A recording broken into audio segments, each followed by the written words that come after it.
الحمد لله وكفى وسلام على عباده الذين اصطفى أما بعد فأعوذ بالله من الشيطان الرجيم بسم الله الرحمن الرحيم لقد كان لكم في رسول الله أسوة حسنة لمن كان يرجو الله واليوم الآخر وذكر الله كثيرا وقال النبي صلى الله عليه وسلم لا يؤمن أحدكم حتى أكون أحب إليه من والده وولده والناس أجمعين أو كما قال النبي صلى الله عليه وسلم۔ اسلامی مہینوں کے اعتبار سے آج ربیع الاول کا مہینہ شروع ہو چکا ہے۔ آج ربیع الاول کی پہلی تاریخ ہے۔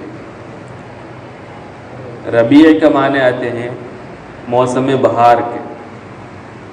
بہار کا موسم جو ہوتا ہے عربی میں اس کو ربیع کہا جاتا ہے۔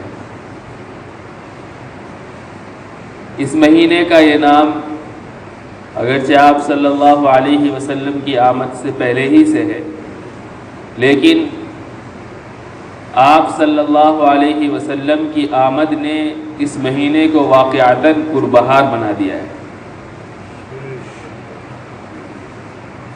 اس مہینے سے اور اس مہینے میں جناب نبی کریم صلی اللہ علیہ وسلم کی اس دنیا کے اندر آمد ہوئی، اور اسی مہینے کے اندر آپ صلی اللہ علیہ وسلم نے اس دنیا سے پردہ فرمایا۔ چونکہ آپ صلی اللہ علیہ وسلم کی آمد و رفت کا تعلق اس مہینے سے ہے، اس لیے اس کی اہمیت اور یہ مہینہ ایک یادگار بن گیا ہے۔ جب ربیع الاول کا ذکر آتا ہے تو فوراً مسلمانوں کا ذہن آپ صلی اللہ علیہ وسلم کی ولادت، آپ صلی اللہ علیہ وسلم کی زندگی، آپ صلی اللہ علیہ وسلم کی سیرت، آپ صلی اللہ علیہ وسلم کے طور و اطوار اور آپ کے خلق و اخلاق کی طرف ذہن منتقل ہوتا ہے۔ اور واقعہ یہ ہے کہ آپ صلی اللہ علیہ وسلم کی آمد سے پہلے اس دنیا کے اندر ہر طرف خزاں چھائی ہوئی تھی، اور انسانیت جو ہے ظلم و ستم اور انتہائی پستی کے اندر جا چکی تھی۔ اس لحاظ سے یہ مہینہ واقعتاً ساری انسانیت کے لیے بہار کا مہینہ ہے کہ اس مہینے کے اندر جناب نبی کریم صلی اللہ علیہ وسلم ساری دنیا انسانیت کے لیے بہار کا اور انسانیت کا اور امن و امان کا اور اللہ تک پہنچنے کا اور توحید و رسالت کا پیغام لے کر کے آئے۔ چنانچہ اس موقع پر مسلمان عام طور پر سیرت کے جلسے کرتے ہیں، آپ صلی اللہ علیہ وسلم کا تذکرہ ہوتا ہے، آپ صلی اللہ علیہ وسلم کی زندگی کے بارے میں بتایا جاتا ہے، اور اس تذکرے کو مسلمان یقیناً اپنی سعادت بھی سمجھتے ہیں، اور واقعہ یہ ہے کہ اس سے بڑی سعادت اور کیا ہوگی کہ وجہ تخلیق کائنات جناب نبی کریم صلی اللہ علیہ وسلم کا تذکرہ ہو، اور اس تذکرے کی محفل ہو، اور سارے مسلمان اس کو دل و جان سے سنیں، اس کو اپنی زندگی میں لائیں اور اس کے مطابق اپنی زندگی گزارنے کی کوشش کریں۔ آپ صلی اللہ علیہ وسلم کی پوری زندگی سراپا معجزہ ہے، اور یہ خصوصیت بھی بس آپ ہی کو حاصل ہے کہ آپ صلی اللہ علیہ وسلم کی زندگی پوری کی پوری آپ کی صبح، آپ کی شام، آپ کی امانت، آپ کی دیانت، آپ کی رات، آپ کی گھریلو زندگی، آپ کی معاشرتی زندگی، آپ کی تجارتی زندگی، اور نبوت سے پہلے کی زندگی، بعد کی زندگی، دعوت و تبلیغ کی زندگی، میدان کارزار کی زندگی، سیاست کی زندگی. غرض یہ ہے کہ آپ کی زندگی کا کوئی پہلو ایسا نہیں ہے کہ جو محفوظ نہ ہو.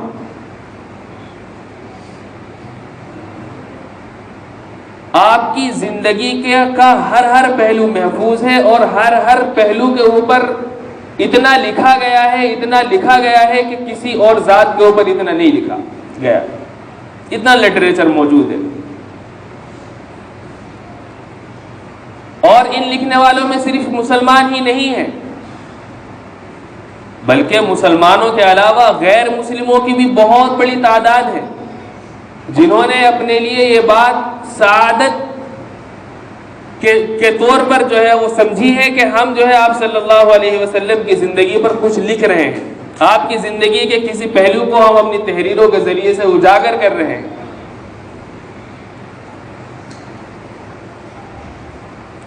تو خلاصہ یہ ہے کہ آپ صلی اللہ علیہ وسلم کی ساری زندگی معجزہ ہے، اور آپ صلی اللہ علیہ وسلم کی پوری زندگی اللہ تبارک و تعالیٰ نے محفوظ کرا دی ہے کسی نہ کسی کے ذریعے سے. یعنی زندگی کا ایک تو پہلو وہ ہے کہ آپ صلی اللہ علیہ وسلم کی ذاتی زندگی کیسی تھی. یعنی جیسے میں نے ابھی عرض کیا، آپ کی پیدائش سے لے کر کے اس 40 سال تک کے زمانے کے احوال اور حالات، جب تک آپ کو نبوت نہیں ملی وہ بھی محفوظ ہے. اس وقت لوگوں کا آپ کے بارے میں کیا خیال تھا، مکے والوں کا جن کے درمیان میں آپ رہتے تھے، وہ بھی محفوظ ہے. آپ صلی اللہ علیہ وسلم ایک اس وقت امانت دار، عقل مند، ایک ہوشیار، سمجھدار، ایک اچھے اور سچے انسان کی حیثیت سے مکے والوں کے درمیان میں تھے. اور مکے والے جو بعد میں چل کر کے آپ کے دشمن بنے، آپ صلی اللہ علیہ وسلم کو صادق، امین، اس طریقے کے اچھے القاب سے پکارتے تھے. یعنی سچے ہیں بالکل اپنے قول و عمل میں، امانت دار ہیں. کوئی بھی آپ کی برائی کرنے کو تیار نہیں تھا اس زمانے میں. 40 سال کی زندگی جو نبوت سے پہلے کی ہے. پھر 40 سال کے بعد جب آپ صلی اللہ علیہ وسلم کو نبوت مل جاتی ہے تو 13 سال کی زندگی آپ نے مکۃ المکرمہ میں گزاری، اور زندگی کے 13 سال بڑی پریشانیوں کے ہیں. ان پریشانیوں کا تذکرہ اور آپ صلی اللہ علیہ وسلم کا اور آپ کے جانثار ساتھیوں نے کس طریقے سے وہ زندگی گزاری، اس کا ہر لفظ محفوظ ہے. آپ کی زندگی کا آخری مرحلہ وہ ہے کہ جب آپ صلی اللہ علیہ وسلم ہجرت فرما کر مدینۃ المنورہ گئے ہیں. مدینۃ المنورہ میں آپ کی حکومت قائم ہو گئی، اور وہاں پر آپ نے اس طریقے سے 10 سال کی زندگی گزاری. اس میں آپ صلی اللہ علیہ وسلم کا طرز عمل کیا تھا، یہ بھی زندگی کا ایک بڑا پہلو ہے. مجھے صرف اپنے مسلمان بھائیوں کو اس طرف متوجہ کرنا ہے کہ جس ذات اقدس کے اوپر ہمارا ایمان ہے اور جس کو ہم گویا اپنی بخشش کا ذریعہ سمجھتے ہیں اور آپ کی شفاعت کے امیدوار ہیں، بحیثیت مسلمان ہمارا یہ فریضہ ہے، اور اس حیثیت سے بھی ہماری ذمہ داری ہے کہ ہم مسلمان ہیں اور آپ کے اوپر ہم ایمان رکھتے ہیں کہ آپ کی ذاتی زندگی کے بارے میں ہمیں معلومات حاصل ہوں، یہ ضروری ہے.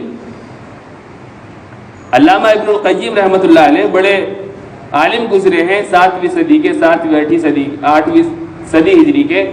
انہوں نے کہا ہے کہ سیرت کا علم حاصل کرنا مسلمانوں کے لیے فرض ہے. یعنی آپ صلی اللہ علیہ وسلم کی زندگی کے بارے میں جاننا آپ مسلمانوں کے لیے فرض ہے، ضروری ہے.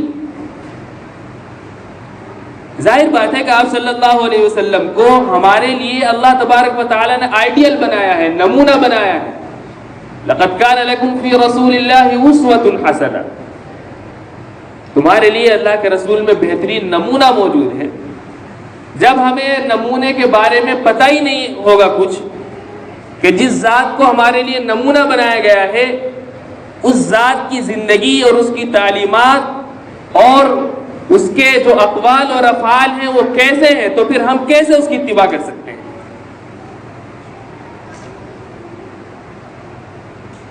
ایک حدیث میں آپ صلی اللہ علیہ وسلم نے فرمایا کہ تم میں سے کوئی بھی شخص اس وقت تک ایمان والا نہیں ہو سکتا جب تک کہ میں اس کو اس کی ذات سے، اس کے والدین سے اور اس کی اولاد سے زیادہ محبوب نہ بن جاؤں.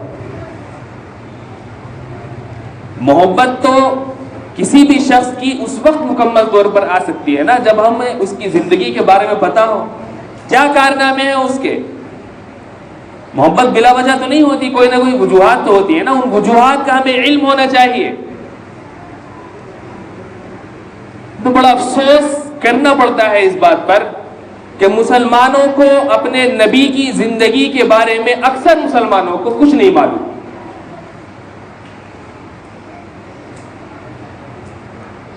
اگر معلوم کر لیا جائے کہ آپ صلی اللہ علیہ وسلم کے والدین کا نام کیا ہے، اکثر لوگ اس سے ناواقف نکلے. آپ صلی اللہ علیہ وسلم کو کب نبوت ملی، اس سے پہلے کہ آپ کے کیا حالات ہیں، آپ کی زندگی کیسی تھی، کوئی غیر مسلم معلوم کر لے ہم سے. اکثر لوگوں کو اس کا بھی علم نہیں ہے. کب نبوت ملی، کیسے ملی، کیا تعلیمات ہیں، اس کے بعد آپ صلی اللہ علیہ وسلم کا کیا طرز عمل رہا. دل پر ہاتھ رکھ کے دیکھیں، اکثر لوگ کیا ہمیں ان سب چیزوں کے بارے میں موٹی موٹی سی معلومات ہیں. آپ صلی اللہ علیہ وسلم نے ہجرت کیوں کی، کیا اسباب بنے اس کے، پھر ہجرت کے بعد جو آپ صلی اللہ علیہ وسلم نے حکومت بنائی ہے مدینہ المنورہ میں جا کر، اس میں آپ صلی اللہ علیہ وسلم کا مسلمانوں کے ساتھ، غیر مسلموں کے ساتھ، منافقوں کے ساتھ اور دنیا کی دوسرے بادشاہوں اور قوموں کے ساتھ کیا سلوک رہا، کیا ہمیں معلوم ہے؟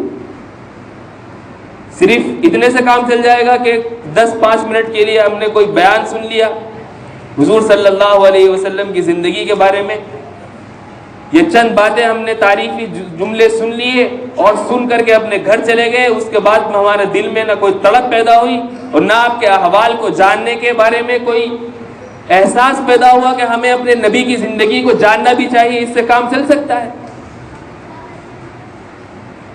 افسوس تو اس وقت اور زیادہ ہو جاتا ہے کہ جب ہمارے چھوٹے چھوٹے معصوم بچوں کو غیروں کے نام، ان کے پورے کمالات، یعنی فلمستان کے ناچنے والوں اور ان گندے لوگوں کے سارے احوال پتہ ہیں.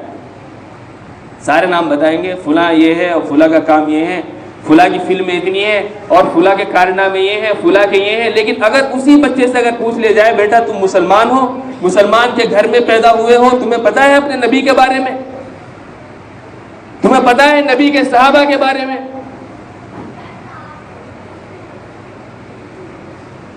کیا جواب ہوگا ہمارا؟ اکثر لوگ اس جواب سے ناواقف ہیں. ہمیں جب اپنے نبی کی زندگی کے بارے میں نہیں پتا، قیامت کے دن ہم اپنے نبی کو کیا منہ دکھائیں گے؟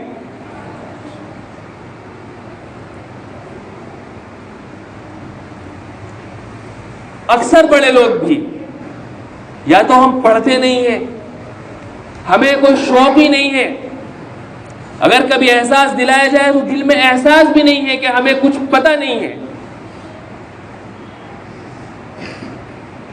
صرف چند تقریریں یا چند بیانات سن لینے سے کام نہیں چلتا ہے. جب تک ہمارے دل میں رسول اللہ کی محبت نہیں آئے گی، ہمارا ایمان کامل نہیں ہو سکتا، ہم آپ کو اپنا آئیڈیل نہیں بنا سکتے. ہمارا نوجوان طبقہ کرکٹ کے کھلاڑیوں کے بارے میں اس سے معلومات کرو، فلمستان کئی قسم کے ہیں، ان میں سے الگ الگ لوگوں کے بارے میں معلومات کرو. فلاں بالی ووڈ کا ہیرو، فلاں ہالی ووڈ کا ہیرو، فلاں کرکٹ کا ہیرو، فلاں فٹ بال کا ہیرو، فلاں ہر قسم کے لوگوں کے بارے میں اس کو معلومات ہے. کیا فائدہ ہے ان معلومات کو حاصل کر کے علاوہ تضییع اوقات کے؟ اگر مسلمان کو معلوم نہیں ہے تو اپنے نبی کے بارے میں معلوم نہیں ہے، جس کا یہ محبت کا دم بھرتا ہے، جن سے شفاعت کی امیدیں وابستہ ہیں. کیا ہمیں ان کے بارے میں معلومات حاصل کرنے یا ان کے بارے میں پڑھنے سے کسی غیر مسلم نے روکا ہے؟ کسی حکومت نے پابندی عائد کی ہے کہ تم اپنے نبی کے بارے میں معلومات حاصل نہیں کر سکتے؟ بعض غیر مسلموں کو مسلمانوں سے، عام مسلمانوں سے زیادہ آپ صلی اللہ علیہ وسلم کے بارے میں معلومات ہے،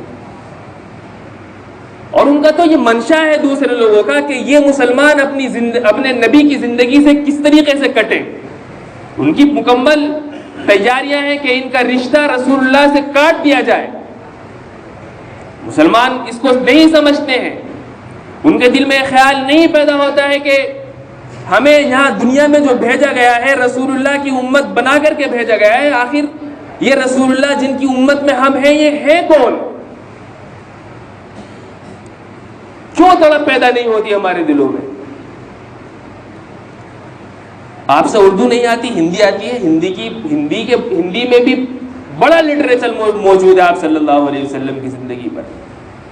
انگریزی آتی ہے تو انگریزی میں بھی بہت بڑا لٹریچر موجود ہے آپ صلی اللہ علیہ وسلم کی حیات طیبہ کے اوپر، اور اردو میں تو بھرا پڑا ہے. اس لیے میں اپنے تمام مسلمان بھائیوں سے درخواست کروں گا کہ ربیع الاول کا مہینہ شروع ہے، کم از کم اس مہینے کے اندر ہم یہ کوشش کریں، اگر خود پڑھنا نہیں جانتے تو کسی پڑھنے والے سے، کہ ہمیں اپنے نبی کی زندگی کے بارے میں معلومات حاصل ہیں، ہمارے نبی کی کیا تعلیمات ہیں اس کے بارے میں بھی معلومات حاصل ہوں، ہمارے نبی کا گھریلو طرز عمل کیا تھا اس کے بارے میں بھی معلومات حاصل ہوں، ہمارے نبی کا غیروں کے ساتھ کیا سلوک رہا اس کے بارے میں بھی معلومات حاصل ہوں. غرض یہ کہ آپ کی زندگی کے جو کم سے کم نمایاں پہلو ہیں، آپ کے اخلاق، آپ کا کردار، آپ کا طرز عمل، اس کے بارے میں ہم علم حاصل کر کے اور اس کو اپنی زندگی میں لانے کی کوشش کریں. یہی ہوتا ہے نمونے کا مطلب، آئیڈیل.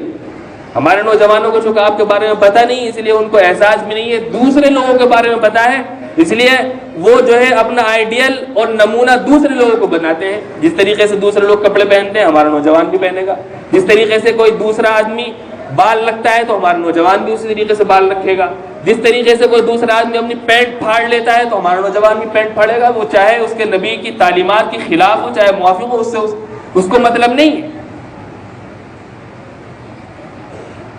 اس لیے مسلمانوں، اتنی مصیبتیں جو ہمارے اوپر ہیں یہ